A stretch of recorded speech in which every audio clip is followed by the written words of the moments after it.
Yes, ladies and gentlemen, boys and girls. It is I, Jabril from the African Fighters, back again with another episode of the African Fighters podcast. Hey, today, bring the boys back together, bring the gang back together because there's plenty to talk about.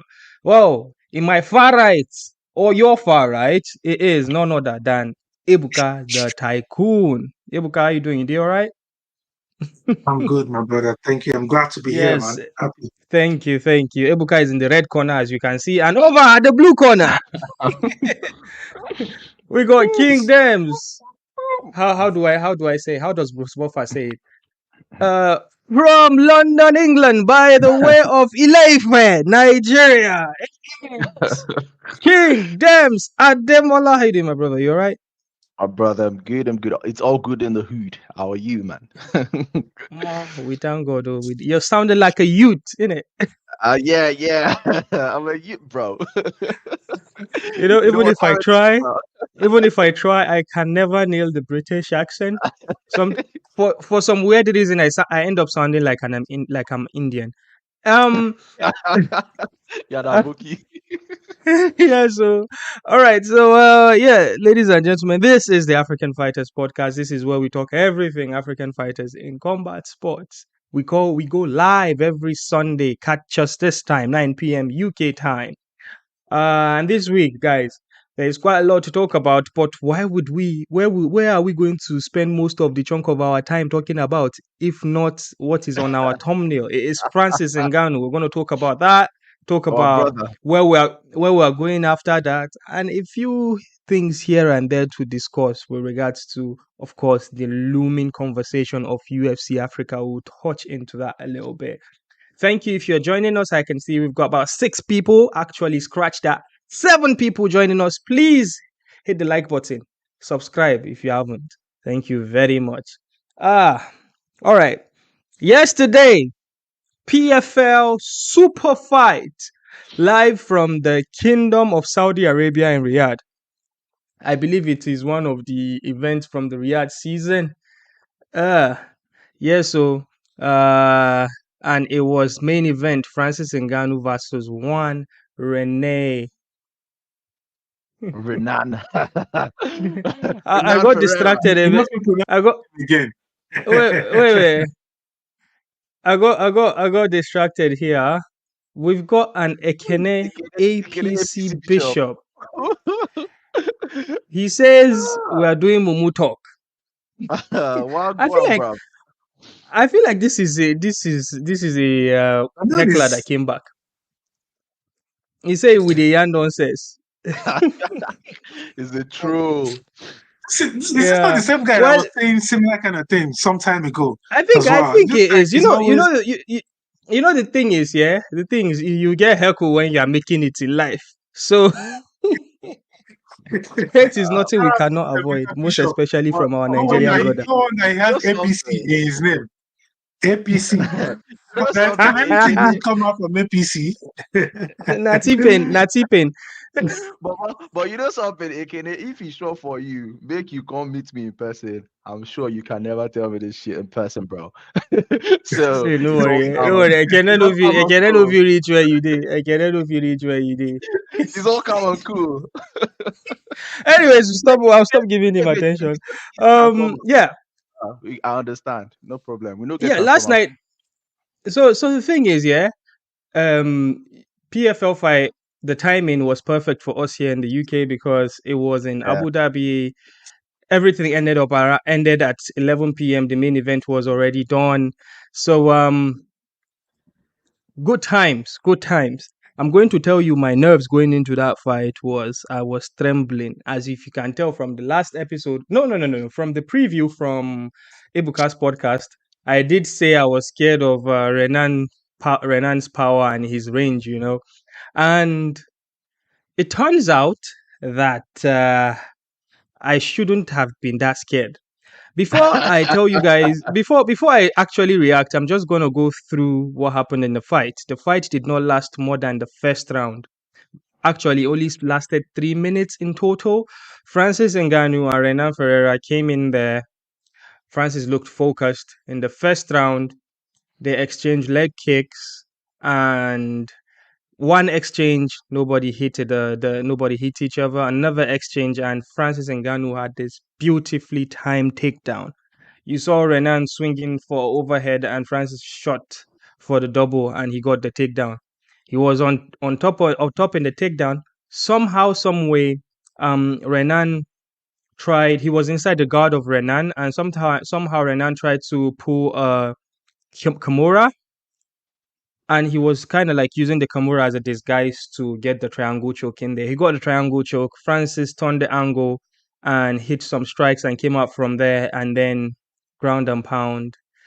A few shots at the back of the head, but it's not his fault, and the rest was history. Francis Ngannou, by brutal fashion. The last time we saw Francis Ngannou knock out someone like this was Stipe Miocic, way during the pandemic. That's quite a long time ago.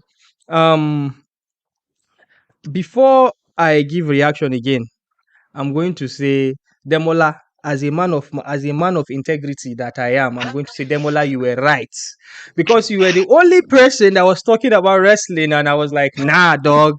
Ngannou only wrestled against Rogan because he had bad knees and he had to compromise, at which he did, and he wrestled for about 4 rounds against Rogan when he defended his title in the UFC.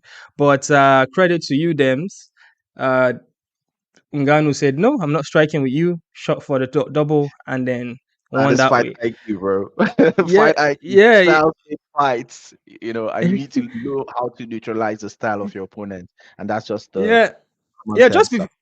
Just before the fight, me and you, we all three of us actually, we had a group call just before the fight, and I told Ebuka, like, yo, Ebuka, I cannot focus on this fight if we are on this group call. Immediately after the fight, we did our own private Yeah. review. Catch up. I already know Ebuka's reaction because I heard it, but I want to give him a chance to give us his reaction again. What was your reaction to that fight and the way it ended?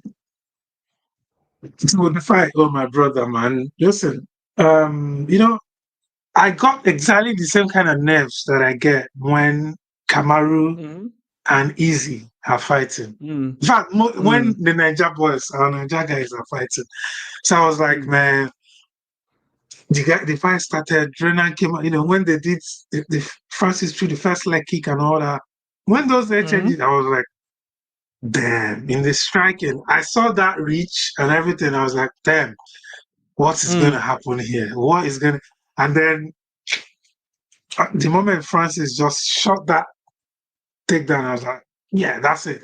I knew at that moment that the fight was going to end because I knew that there was no way Francis would have. So I was so happy, man. I was shouting, I was yelling out, I was so happy. I felt it was relief. It was relief. It was joy, happiness. And immediately I called you and we were speaking. I can't, even till now, I'm still like, man, this is really good. I was happy. Yeah, Francis has done something incredible. So he now remains the lineal heavyweight MMA champion. He can't beat that, man. People say when you leave the UFC, most of the guys that have left the UFC, they haven't really succeeded. They haven't really gone on to that next level. But it seems like Francis left the UFC and he has gone on to that next level. He's now a global superstar. He's no longer known by only MMA people or fight people. Look at Cristiano in his corner yesterday. Cristiano, he's a global superstar right now. So kudos to Francis, man. I'm so happy for him. Yeah, really I'm going to kind of pull it back a little. Francis Ngannou is someone that if you you can make a movie about his life. He has won in life, right? And what he's going through right now with that victory last night is going to be a sequel to that movie that you've already had, because he already has a feel good ending, right? He has this story of, I'm trying to make it in life. So I left my village, went to Europe through Morocco, got thrown back into the desert 3 times before he actually, on his 4th attempt, before he actually got to Spain. He then found his way into Paris, where he started learning how to fight, lived in under bridges and stuff. learned how to fight, found his way into the US, got into the biggest MMA promotion, became the heavyweight champion there, right? He said, no, all this journey to being UFC heavyweight champion was, by the way, his dream was to become a boxer. You understand? That's crazy to tell you that this guy wasn't content with being at the top of the world in the pinnacle of a sport. He then left the UFC, chased his dream again of being a boxer, went and had two main events with two of the greatest heavyweight boxers in our time and in the past 100 years. I'm talking In our about Tyson generation. Fury and Anthony Joshua. AJ. Then God decided to throw him a curveball. What is that curveball? The curveball is earlier this year, he lost to Anthony Joshua by devastating knockout. It was a knockout that I hate seeing the replays because I felt bad for Ngannou. And you thought that was the end of it. No, it wasn't. His 1-year-old son died. Imagine your 1-year-old son dying. That happened to him. Obviously, you can only imagine because you don't know what it feels like to lose a child, most especially a toddler. Then after God threw him this curveball, he was like, okay, fuck it. I'm going to go back into fighting. You saw him, how emotional he was yesterday. How can you not cheer for this guy? How can you not be a fan of this guy? How can you even be a hater? You know, how can you be a hater unless you are Chael the bad guy, right? Chael Sonnen, we know he's not a fan of Ngannou. Dana White, we know he's not a fan of Ngannou. How can you not like this guy, right? So again, this guy, man, incredible stuff. Like, I have never seen last night during that event, just so you know how there is, what is this thing that Portable is saying? Akwe grace. Just so you know that there is grace on his head. I've never seen Ronaldo publicly supporting one side. He doesn't do politics, Ronaldo. He doesn't support one person and go with one person, right? Because he is the number one most influential person in the world digitally. Ronaldo is the most followed human on earth. Be it on Facebook, Twitter, anywhere where you go. YouTube, he had like 100 million people following him in YouTube in a week, subscribing him in a week.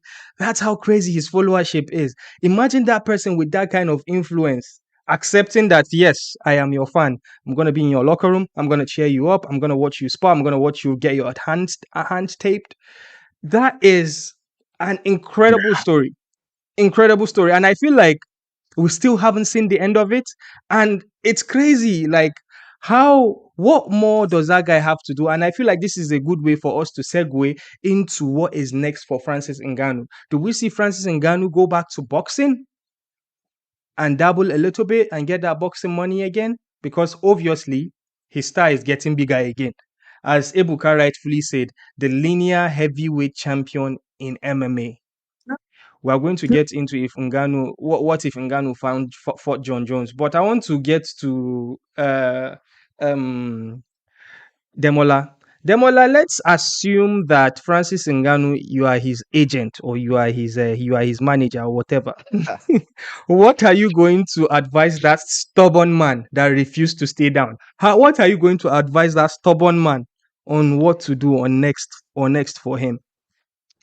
By the way, I want you to be selfish. I don't want you to be like, oh, whatever you want to do, Ngannou, it's your choice. No. I want you to be selfish. What would you selfishly tell your agent, Francis Ngannou, to do if you were his agent? What's next for Francis Ngannou? Okay. Thank you for that question. Interesting question. I think not just from a selfish perspective, right? From a win-win perspective, right? So in business, the aim is always to optimize profits, right? Maximize your revenue and minimize your costs. So basically, I think I'll go for 2 more boxing fights. 2 more super boxing fights, and we can call it a day. We can get into Hollywood because that guy, his life is a movie already. So let's do a documentary, let's do a movie for him, a Hollywood movie that is going to sell even more than the boxing fights that that have been lined up. And he's not a young man any longer, he's 38. So he shouldn't be fighting too much, past the next 2 years. Yeah, So speaking about movies, Yeah. yeah, I'm going to let you continue talking, but speaking about movies, Ngannou already has a page on, is that thing called IMDb, be Rotten Tomato? That thing that they do the music critic. like the movie Yeah, Wikipedia sort of thing. He yeah, already the has movie two critic. movie. He already has two movies to his name, and those movies are blockbuster movies. Even though those movies, he had a something in Nigeria called Waka Pass Roll. A Waka Pass cameo. Roll is, yeah, sort of It's a like a cameo. cameo. Yeah, so sort of like he just Waka Pass in the background. He was in Fast and um Furious. Fast and Furious, and recently he was in something else. I can't remember which one it is, where they dress like some ancient guys. He was in he and in the last one he actually spoke in Fast and Furious. I didn't think he had to like speak. Um, Which Fast and I Furious don't is know. that? He was a very Yes, short cameo. Yeah, he was Yeah, like he on the was. Ah, plane or something and chew something out, just like an He was action one of the hero. bad. He was one of the bad Yeah, guys in the action film. yeah. So oh, okay. Oh, so he was one of the guys No that more died, didn't it? cameos. I Hmm. think there was also this guy too did a movie like that now. GSP, John St. Pierre. He was one of the Fast and Furious as hmm. well. Like as the bad guys. You know how they will put you in there and they'll make you die in a cool way. That was that was like you get a cool death and then we put your name in the cast so people can come and watch. So it was one of those type of situations.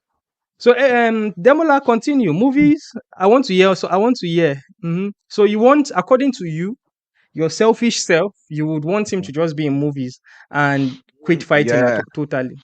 yeah, basically because there's more money to be made from there, and invest in things like real estate. Go on proper projects. Yeah, and also the PFL Africa thing. He's the chairman PFL Africa. There's a lot of talent in Africa, and the MMA scene Mm-hmm. is uh it's called something called a blue ocean market, right? This is a blue ocean Mm-hmm. strategy competing in a market that is uncontested, right? The African Mm-hmm. MMA market is currently uncontested, right? So Mm-hmm. the first entrants, right, are going to benefit a lot from the resource pool in Africa. So let him, focus on investment initiatives in Africa and improve the continent, right? Give back to the continent, and of course, make money off doing that. So basically, in a nutshell, that's what I'm going to advise for him to take on Um. next. Yeah, I was going to say there are a few comma in the situation of him being in movies. Number one, what kind of movie is it? I understand there can be movie roles for someone that is a French speaker. I don't Hmm. think Francis has that flexibility to kind of like change his accent as much because he's got like a very strong French accent going on for him, Yeah, even though he speaks very well. he can act Um, as a French village man now. They will bend the Yeah, row. Look yeah. at you, Hmm. Bob. Hmm. he's got a foundation.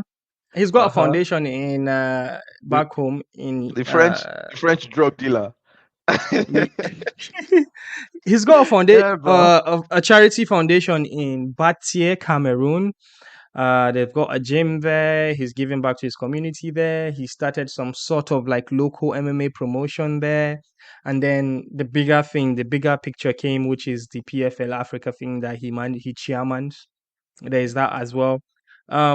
Yes, I would say with regards to philanthropy, I think he is doing quite a decent job.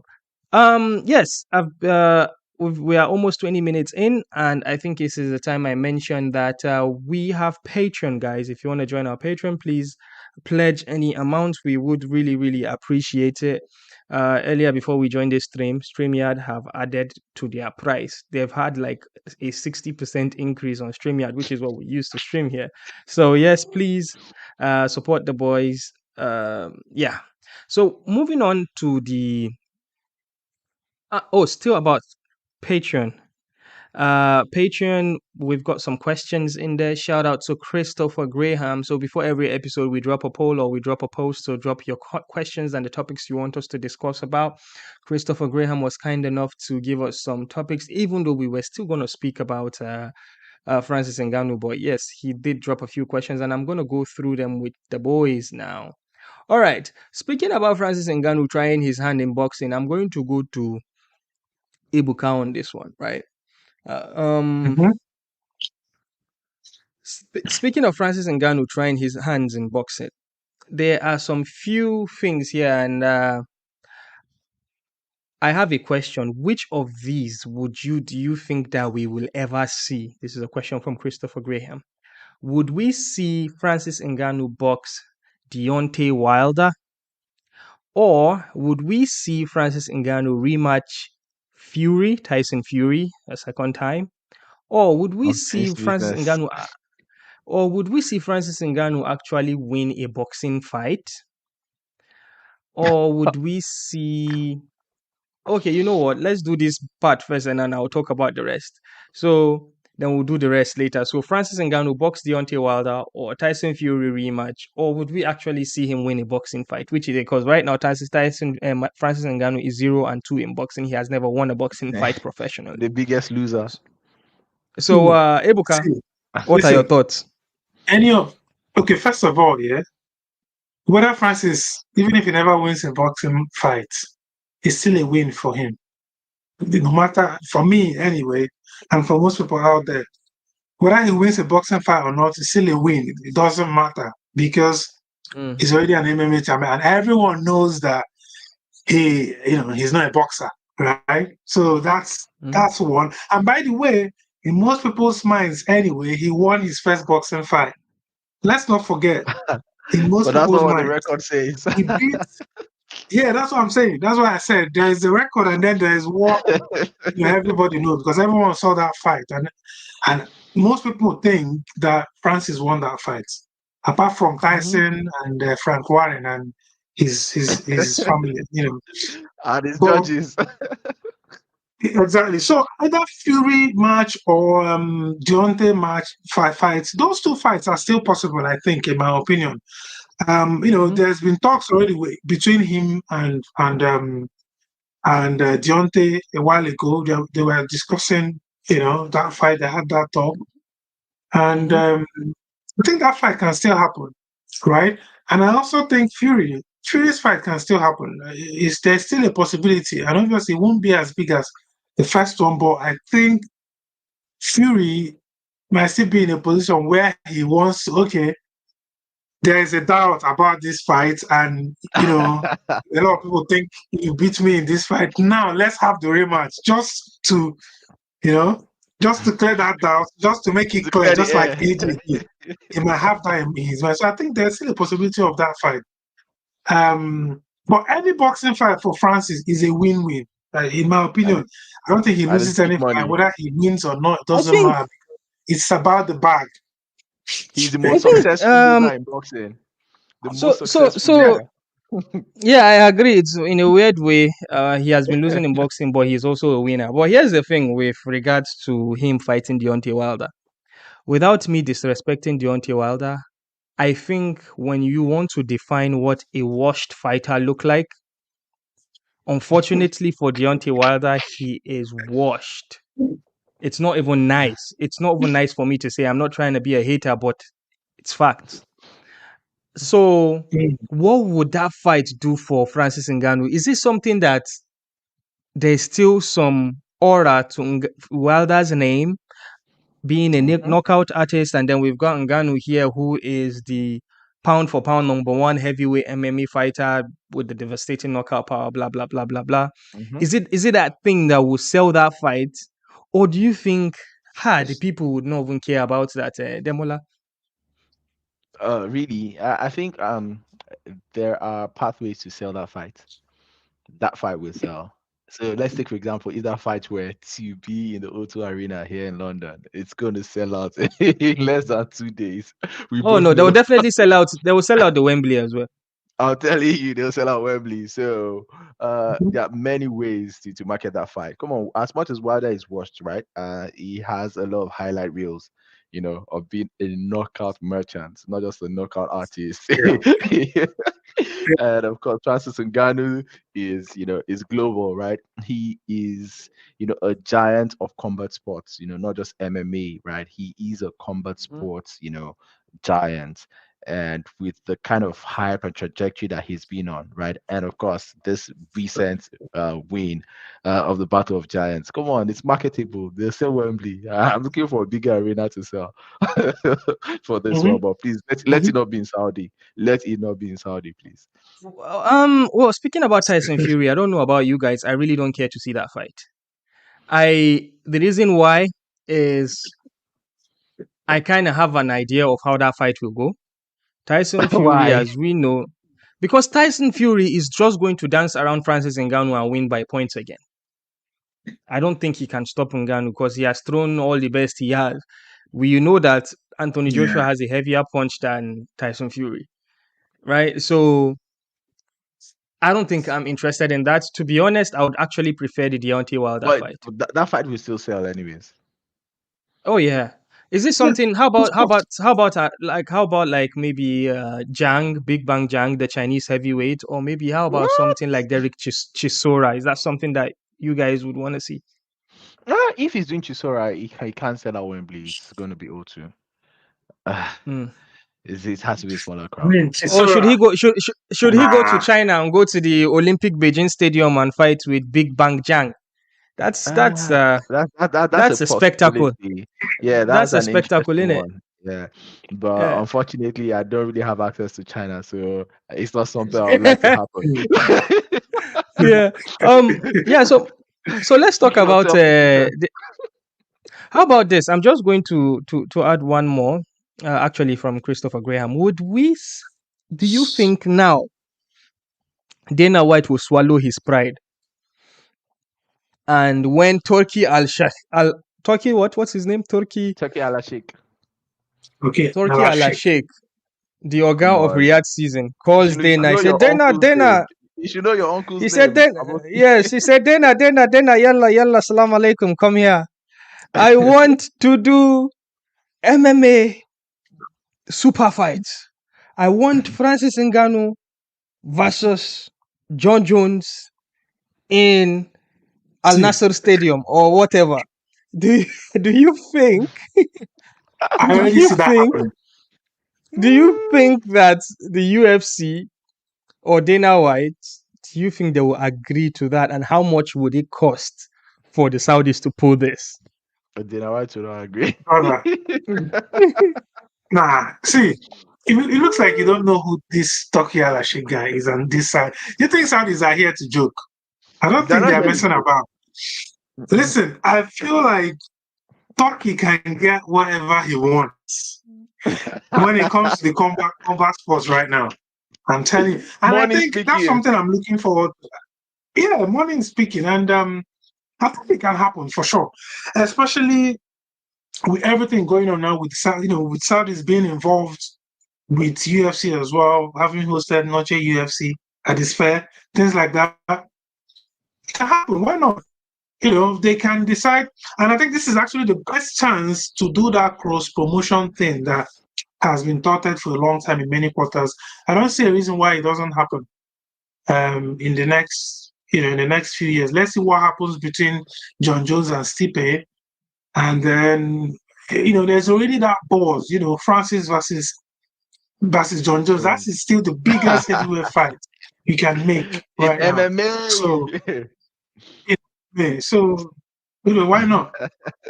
But something, I've made peace with the concept that fight is not going to happen. I feel like that fight is as dead as Anthony Johnson versus John Jones. Anthony Johnson. Wait, so wait, you know what? The thing is, I feel like when it's all said and done, right, and Francis Ngannou has retired and we are getting older, we'll look back and be like, damn, when we were MMA fans, the biggest fight that we never got a chance to see. I feel Francis Ngannou and John Jones has pushed away all these Khabib versus Tony Ferguson. Tony Ferguson versus Khabib used to be the biggest fight that we never saw. Or a Conor McGregor versus Diaz 2 that we never saw. Or you see Francis Ngannou versus John Jones is the biggest fight that we have never seen in combat sports. And if it's going to happen, I think the Saudis will be involved. That's the only way I can put it. Because the Saudis have been uniting Definitely. promotions in boxing.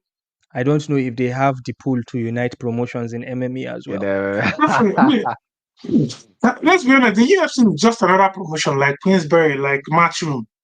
There's nothing, it's just because they are huge and in their sports, they're like the dominant This one. guy came There's up no again. difference between Mhm. UFC and, where's the one in America?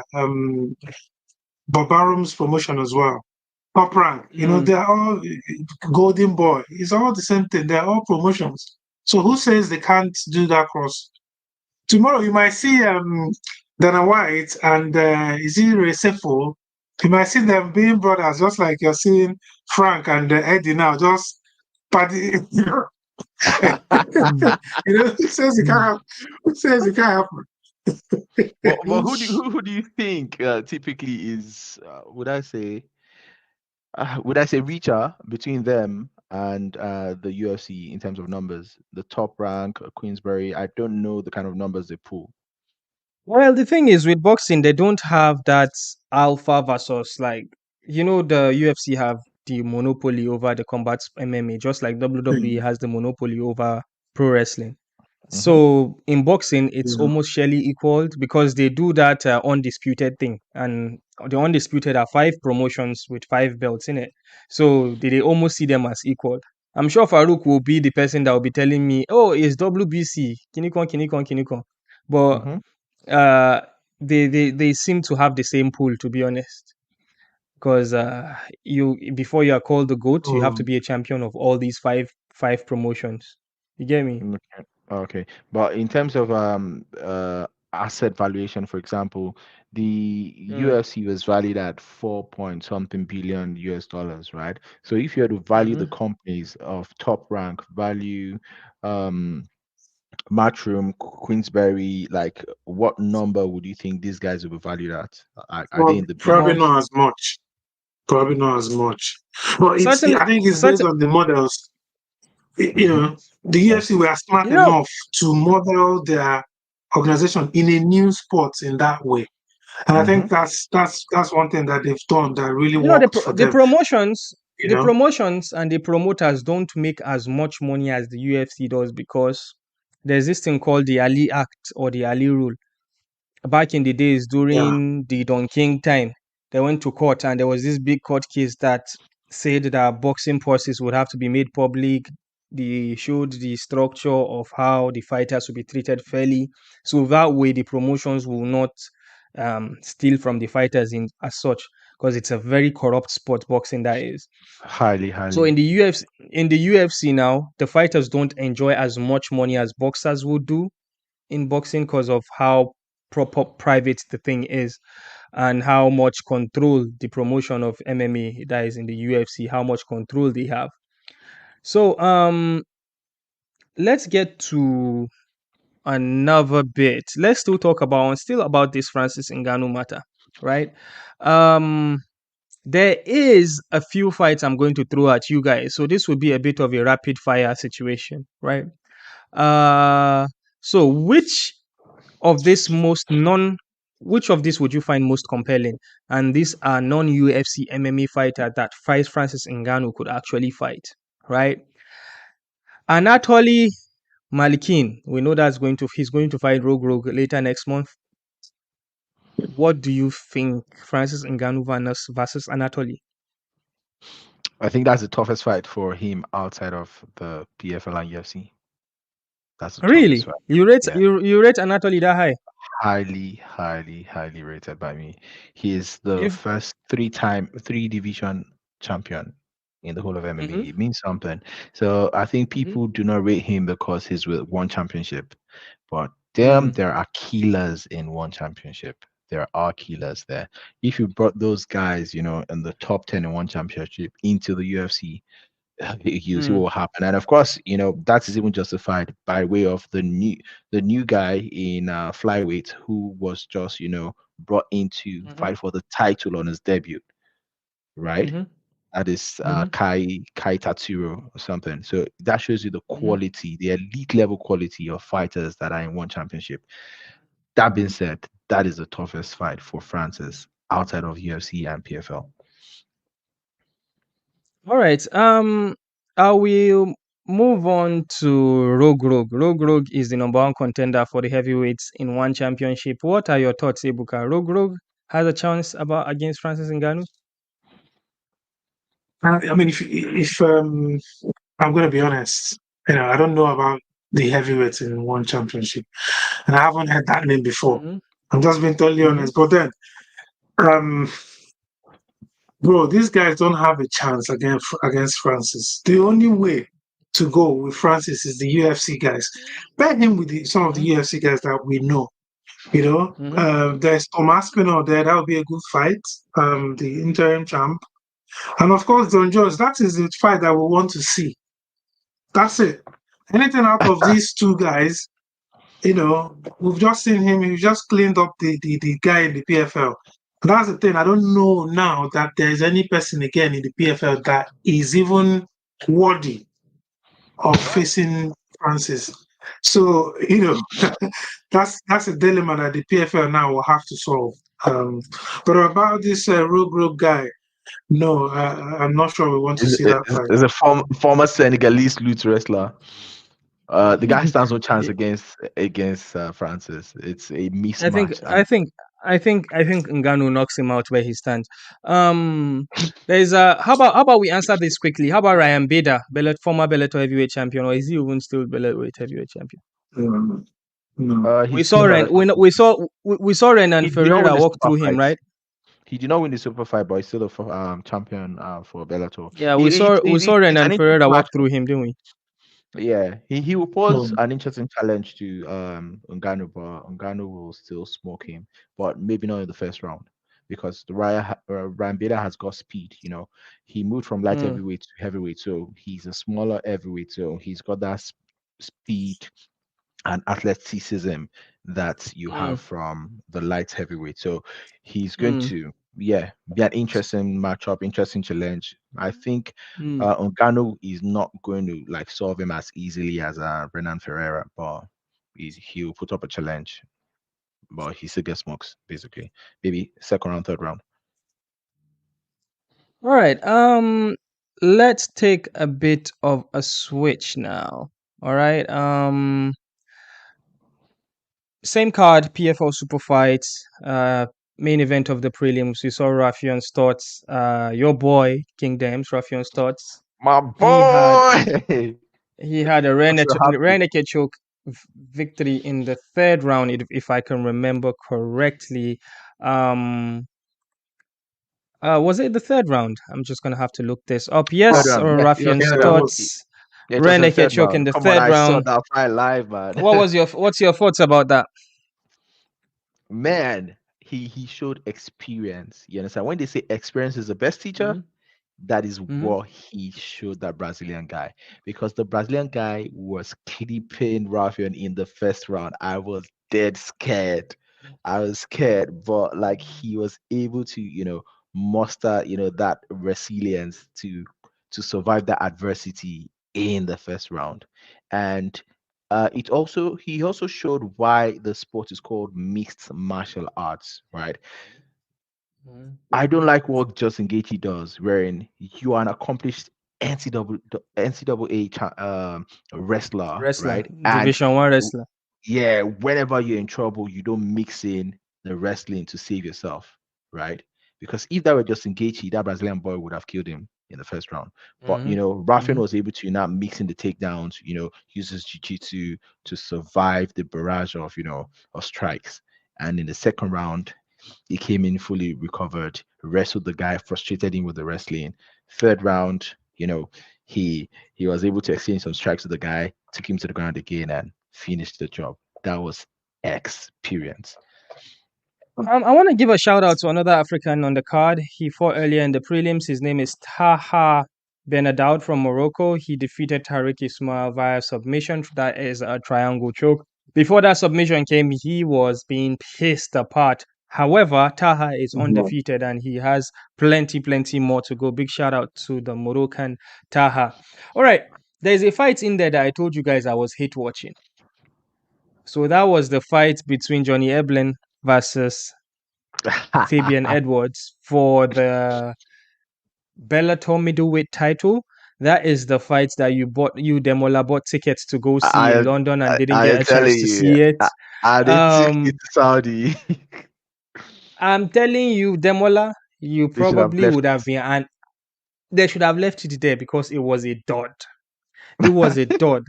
It is a fight I was hate watching because I hate Johnny Eblen's style, and I don't like Fabian Edwards because of his brother. Ebuka, did you watch that fight? Were you bored? Were you bored to death as I was? Oh, anyways, I'm not going to lie. The 5th round was a bit fun, but what were your thoughts about Don't that, let Ebuka? him bully you, son. I was disappointed. Honestly, I was, and you could even see Leon and their coach in the corner there. They were disappointed as well with Fabian. It was a disappointing fight, and based on where that fight was placed on the card as well, I think we all expected a banger. Personally, I did. I expected, something. I expected some action. I expected even, a finish from somebody. And that would take me to maybe retracting what I said on the on the preview about Johnny Eblen, because I'm not sure he's going to really cut it in the top tier in the UFC. Because I was really hyping him up. I was at that time I thought he would maybe beat some of the guys in the top 5, top 10 of the UFC, but from what I saw yesterday, he's not going to cut it in the UFC middleweight division. No, I don't think so. Imagine Bellator champion, Yeah. middleweight champion versus UFC middleweight champion. That's gonna be fun, bro. Dricos is going to dog walk his bitches. No, they are not on the same level. Let's not lie. Yeah. Yeah. All right. Moving on. I'm just gonna give a big shout out to the veteran Chris Cyborg. And here is something, yeah. Listen, I'm telling you guys, I'm not a fan of women MMA, but I said Chris that. Cyborg is delivered. like is incredible. Okay, so here are the women. Here are the women I can stand. I can stand Chris Cyborg. I can stand Amanda Nunes, and I can stand Zhang Weili. Not too much about Shevchenko. Sometimes in her days, I can stand Shevchenko as well. But these days, she's turning to a division match, unanimous decision match, and two. But Cyborg and Pacheco, that Brazilian chick, Larissa Pacheco. Larissa Bro, Pacheco. that fight, the first round alone blew away all of that Johnny Eblen and Edwards fight. It blew it out of the water. Yeah, bro, those girls were out there. It was a thing about like Chris Cyborg versus a younger, devastating heavy puncher who is actually good at scrambling as well. And like we saw, Chris Cyborg had to use some sense to not engage too much in the striking, because Pacheco has dynamite in her fist. Every time she touches Cyborg, she cut her face in four places. One here, one here, and one here. For the audio listeners, you doing my eyebrow and my eye bags. Both eyes were beaten up, were all torn up. Maybe there's wear and tear from all the years of fighting, but regardless, I'm telling you that Pacheco chick is the S word. I absolutely love her. I don't think there's anything you can take away from her, but man, big respect to Cyborg. Yeah. If there's any Hall of Fame, any Hall of Fame in MMA, she's inside it. Hall of Fame. And I'm telling you, the UFC does not have a women's featherweight division, right? But the division just before that one, they have this woman. What's her name? The one that lost to Amanda. Amanda Nunes. Juliana Pena. Both Pacheco and Cyborg, they will beat Juliana Pena. No smoke. Yeah. No UFC girl. Not in the same way. No UFC girl can touch those two girls. I swear, no UFC girl can touch those two girls. I agree with you. Pacheco was in the UFC. I hope you know. Pacheco was in the UFC and she lost her 2 fights in the UFC. Fact check me. Only 2 fights. How long ago? And she lost to Jessica Andrade, and she lost to Jermaine Durandamy. No, shoot. I didn't know that. Yeah. So how long ago was that? Was that something recent? I mean, Let me that, check. that, I think that probably like happens. 2001. Sometimes those losses can elevate you. You can see that she has elevated her game to another level. And that fight, man, that fight was good. That fight was quality. I was like, yeah, this is it. We're in a fight now. And in that third round, you can see how Cyborg just sort of 2015. I'm sorry, the last round she made 2015 and 2014. Oh wow! Yeah, yeah. She was in the. Was she a teenager at the time or something? That was a long time ago. Yeah, and she's just 30 years old. Yeah, so that's what she was in her early 20s. Very young. Yeah, so right now, no UFC girl can touch those girls, man. I don't think Cyborg has her 5th title in a 5th. Her cabinet must be crazy stacked. Yeah. So I'm going to leave that fight now. I want to talk about something. This involves your brother Ebuka. Nigerian former light heavyweight UFC fighter has jumped into the UFC heavyweight and is making his heavyweight debut versus, get this, fan favorites Chris Barnett in UFC 308 in Abu Dhabi. Oh, really? Are you serious? Kennedy, the African Savage Nzechukwu, is going to be under the limelight as he's going to be fighting somebody that the fans love in the chubby MMA fighter that loves to do spinning wheel kicks, and he already has a knockout with a spinning wheel kick. And he likes to do a somersault and do a bit of a dancing if he wins. The fans absolutely love Chris Barnett. Chris Barnett was supposed to fight in the fight night recently.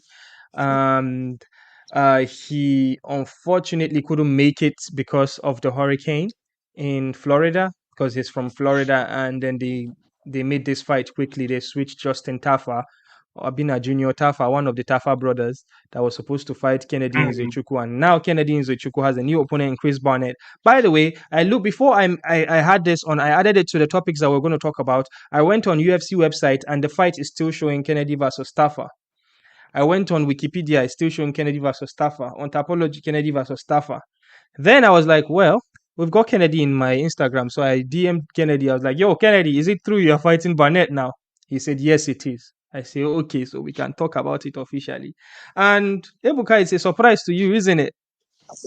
What's your thoughts about that? Yeah, I mean, I didn't know he was moving. It's a better fight. It's a better fight, right? And I think I don't even know how it's. I don't know how they're going to match up together because I mean the height difference is 10 because Kennedy is really tall. But it's an interesting one, and I think it's in a big card, right? 308, right? So it's in a big card. It's in Abu Dhabi. I think a good environment, a nice place for him to showcase himself and come on, because that kind of limelight for him to if he shows up there and does something spectacular, he's gonna really like elevate himself in terms of reach and people getting to know him and all that. So that's interesting. I'm so happy for him. He has an interesting story with his mom and all that. Very interesting story of how he came to the US and how he started MMA. And he's one of those guys that I always look out for whenever I notice that he's on a card. I always look forward to watching his fight. So shout out to you, Kennedy, and I'm wishing you the best of luck next weekend. And I think he's going to win that fight. Definitely, he's going to win. He's a big guy, so I'm not surprised. I was even wondering how he was making light heavyweight before. I'm going to say officially UFC 308. I now have 4 fights I'm looking forward to. I'm looking forward to the main event, Ilia Topuria versus Mark Holloway. I'm looking forward to Robert Whittaker versus Khamzat Chimaev. That's a mouth-watering affair. And Magomed Ankalaev versus Alexander Rakic. That's a good one.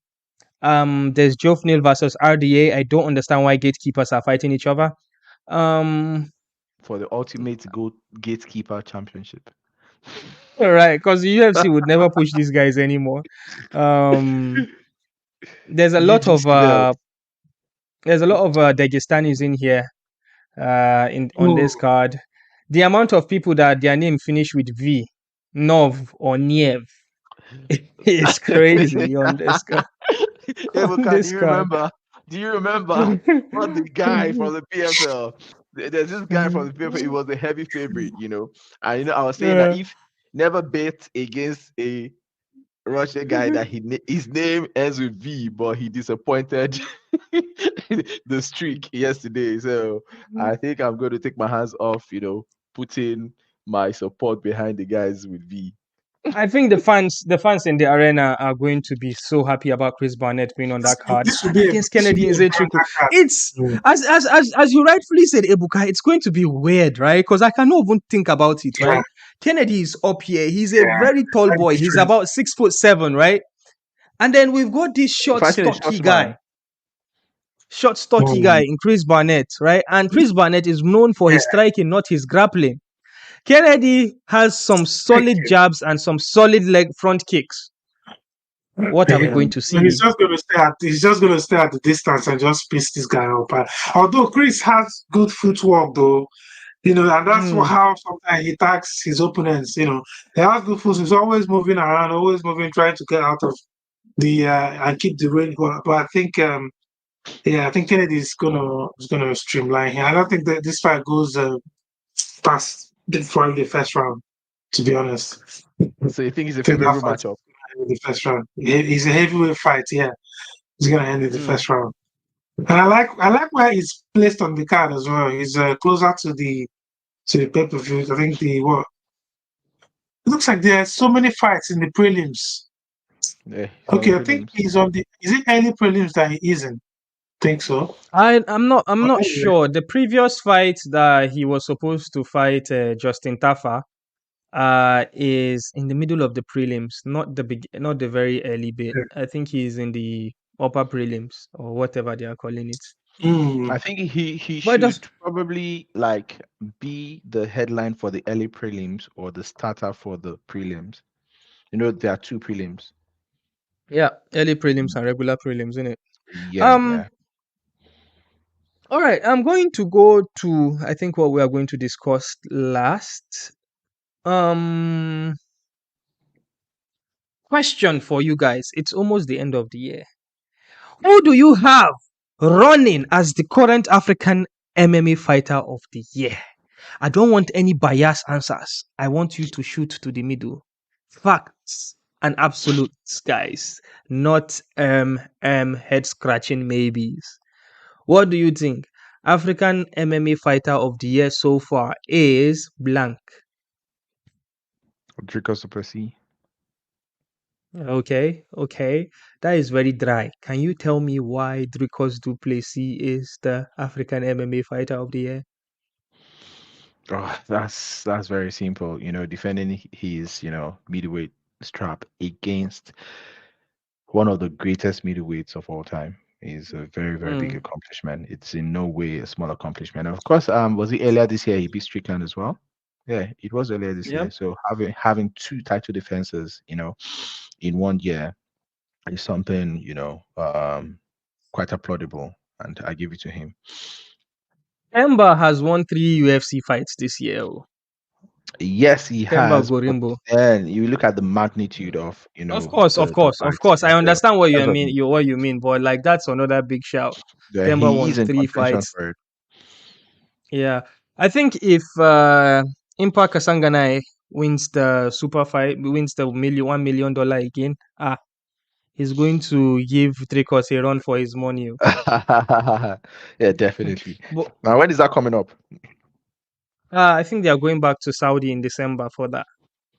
Wow. The guy's racking in the millions. Yeah, bro. Ebuka, African MMA fighter of the year.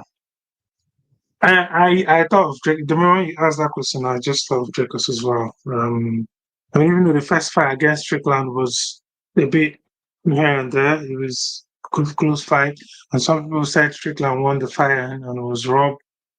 But I think beating Strickland and also beating, like Gamala said there, one of the best middleweights of all time. Yeah, I think it's an accomplishment. I don't think you can do any much better than that. I think I'll give it to him. I'm not sure there's any other person that has really stood out. I was looking at I remembered Martin Bakole, and I said, okay, let me look him up. I see Martin Bakole has only won one fight this year, which is the only fight he had, but in doing that he won the WBO International Championship and the WBO and NABO collaborated heavyweight titles. Those titles were vacant. He defeated Jared Anderson, who is a very, very highly rated fighter. He was undefeated when they fought, and Bakole made quick work of him.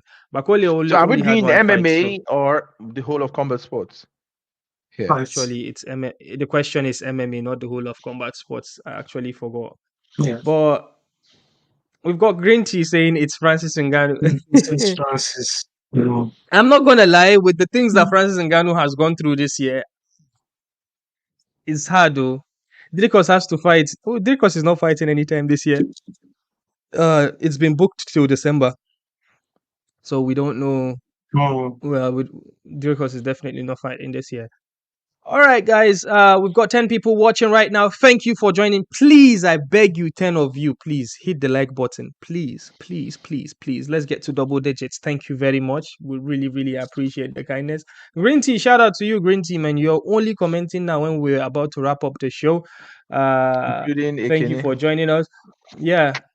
We've got Gilzima Brito dos Anjos. He said, Boa noche, amigos. And I see we've got King Dems here. Wow, King Dems, how did you make it here? Buenos noches, amigos. Yes, guys, thank you for sticking with us till the end of it. We really appreciate it. I am Jabril of the African Fighters and Kingdoms of the Kingdoms podcast. Check him out. He's got incredible, great people on there. And Ebukada Tycoon's podcast is a mixed bag, yo. If you are a Nigerian or an African in diaspora, it is a must listen, a must subscribe. We'll make lifestyle content. You gotta make changes to your life, man. Check us out at with the Tycoon. Yeah, Ebukada Tycoon. Yeah, look out for Ebukada Tycoon, man. Thank you, guys. I am Jabril. Stay blessed. Have a beautiful Monday tomorrow. Hopefully, you'd have a great week. Love, hugs, and kisses. We out.